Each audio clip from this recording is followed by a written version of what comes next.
মানুহে যে মানুহৰ ওপৰত হিংসা কৰি এই কলা যাদু ব্লেক মেজিক এনেকুৱা কিবা কিবি টাইপৰ যে কাম কৰি দিয়ে এইবোৰ বিশ্বাস কৰে নকৰে বাৰু।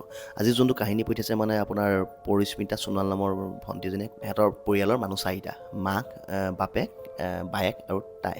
তাৰপিছত সিহঁতৰ হেনো কিবা নতুনকৈ মাটি এডোখৰ কিনিলে, তাতে মানে গোটেই ঘৰ চৰ গোটেইখিনি বনালেগৈ। তেনেকৈ 2-3 বছৰ থাকিলে। তাৰপিছত কি হৈছে মানে সিহঁতৰ মানে 3 বছৰমানত থকাৰ পিছত ভালেই আছিলে, তাৰপিছত বোলে কিবা ঘৰৰ মানে পইচা পাতি নাটনি হৈছে বোলে, মানে ইটো পিছত ইটো কিবা এটা ঘটনা ঘটিয়ে থাকে ঘৰত বোলে, একো বোলে মানে চব অমংগল হৈছে বোলে। বোলে যেনেকৈ যাওঁ সেইফালে অমংগল বোলে, ঘৰৰ বোলে কাম বন একো এটা সিদ্ধি নোহোৱা হ'ল।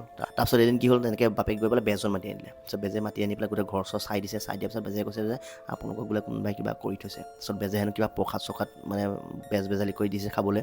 তাৰপিছত ৰাতি হেনো বেজ আহিছে, তাৰপিছত কিবা মাটি খান্দিছে, তাৰপিছত কিবা হাৰ্ডি ওলাইছে আৰু কিবা হেনো কলা ছাঁয়া এটা এনেকৈ বেজে হেনো কিবা ধৰি লোৱা লেখীয়াকৈ বটল এটাত ভৰাই হেনো লৈ গুচি গৈছে। এতিয়া এইটো সঁচা নে মিছা নাজানো, কিন্তু এই মানুহে মানুহক